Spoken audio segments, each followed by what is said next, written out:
YouTube channel अर्चना की pregnancy में आप सभी दोस्तों का बहुत बहुत स्वागत है। दोस्तों आज के वीडियो में गर्भ में लड़का होने के 10 शर्त के बारे में हम आपको बताएंगे, जिससे आप आसानी से पता कर सकते हो कि आपके गर्भ में पल रहा शिशु बेबी बॉय है या बेबी गर्ल है। दोस्तों जब कोई भी लेडीज प्रेग्नेंट होती है तो उसके मन में एक ही सवाल आता है कि उसके गर्भ में पल रहा शिशु बेबी बॉय है या बेबी गर्ल है। दोस्तों कोई भी माँ अपने बच्चे में भेदभाव नहीं करती है, लेकिन उसके मन में ये सवाल चलता रहता है कि उसके गर्भ में पल रहा शिशु बॉय है या गर्ल है।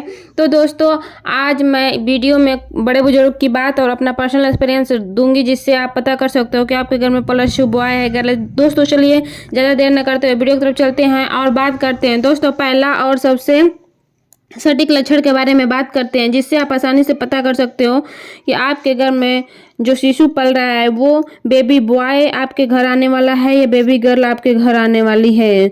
तो दोस्तों अगर आपको भी अपने प्रेगनेंसी में उल्टी होने की समस्या कम है, जैसे कम उल्टी होता है, कभी कभी होता है कभी नहीं होता है, तो ये बेबी बॉय का मानना होता है, क्योंकि जब बेबी बॉय होते हैं तो हमें उल्टियाँ कम आती है। और दूसरा लक्षण चेहरे पे कील मुहासे का होना।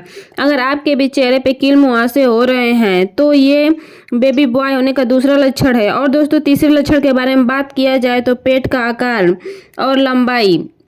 पेट का आकार लंबाई में होता है, ये बेबी बॉय का सबसे सटीक लक्षण माना जाता है। चौथे लक्षण के बारे में आपको हम बता दें कि चौथा लक्षण आपका दायां स्तन बड़ा और भारी हो जाता है। ये चौथा लक्षण आपको मैं क्लियर बता दे रही हूँ कि जो दायां स्तन होता है वो बड़ा और भारी नजर आता है बाएं स्तन के बजाय। और दोस्तों पांचवें लक्षण के बारे में बात किया जाए तो हाथ पैर का ठंडा होना। जी हाँ दोस्तों, गर्मी का मौसम हो या सर्दी का मौसम हो, आप कितना भी कंबल उम्बल से ढक लेते हो, इसके बाद भी अगर हाथ पैर आपके ठंडे रहते हैं तो ये बेबी बॉय का सबसे सटीक लक्षण माना गया है। और दोस्तों आपको छठवें लक्षण के बारे में हम बताएं तो छठवां लक्षण अगर नमकीन और चटपटा खाने का मन हो तो ये बेबी बॉय होने का सबसे सटीक लक्षण माना जाता है। सातवें लक्षण के बारे में आपसे हम बात करें तो अगर आपको भी अपनी प्रेगनेंसी के शुरुआती महीने से लास्ट सेमेस्टर तक आपके पीठ के निचले हिस्से में रीढ़ की हड्डी में ज़्यादा दर्द बना रहता है, जैसे कि दर्द होता है फिर सही हो जाता है, तो ये बेबी बॉय का सबसे सटीक लक्षण माना जाता है, ऐसा बड़े बुजुर्ग कहते हैं। और मैं अपने पर्सनल एक्सपीरियंस से भी आपको ये बता रही हूँ, क्योंकि मुझे भी अपनी प्रेगनेंसी में ये लक्षण देखने को मिला था। जब मेरा दूसरा महीना शुरू हुआ तभी से हमारे पीठ के निचले हिस्से में दर्द बना रहता था और दर्द होता था, कभी ठीक हो जाता था।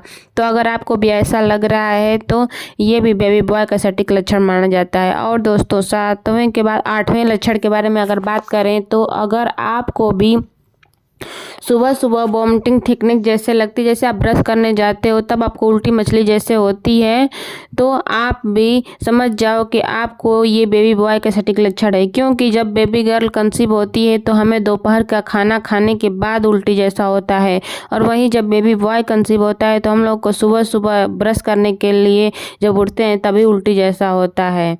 और दोस्तों नौवें लक्षण के बारे में हम आपको बता दें कि जब आप बेड से उठते हो और अपना दाहिना पैर सबसे आगे बढ़ाते हो या कहीं चलने फिरने को होता है तो आप दाहिना पैर ही सबसे आगे बढ़ाते हो, तो ये भी बेबी बॉय का सबसे सटीक लक्षण माना गया है। क्योंकि ऐसा बड़े बुजुर्ग कहते हैं कि जब दाहिना पैर प्रेग्नेंट लेडी पहले बढ़ाए तो ये बेबी बॉय कंसीव होने का सबसे बड़ा लक्षण है। क्योंकि बेबी बॉय दाहिने तरफ कंसीव होता है और दाहिने तरफ भारी भारी सा लगता है, और जब वो चलने की शुरुआत करती है तो उसका दाहिना पैर का चलने का कुछ अलग ही चाल होती है। इसलिए बड़े बुजुर्ग को पता चल जाता है कि बेबी बॉय को कंसीव की है या बेबी गर्ल को कंसीव की है। तो ये मुझे बात बड़े बुजुर्गों से पता चली जो मैं आपके साथ शेयर की हूँ। और दोस्तों 10वें और आखिरी लक्षण के बारे में बात करें तो अगर आपको भी अपने चेहरे का रंग, पहले आपका रंग वाइट था और बाद में आपका कलर डार्क हो गया है, जैसे आपका चेहरे का कलर मुरझाया मुरझाया सा रहता है और कलर सांवला जैसे दिख रहा है, तो ये भी बेबी बॉय का सटीक लक्षण माना गया है।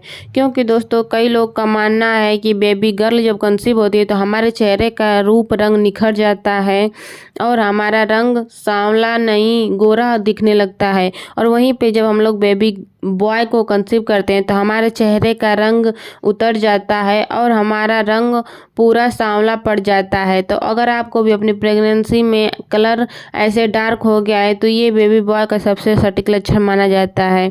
दोस्तों, आप अपना और अपने बेबी का ध्यान रखिए, अपनी प्रेगनेंसी लाइफ अच्छे से एंजॉय करिए।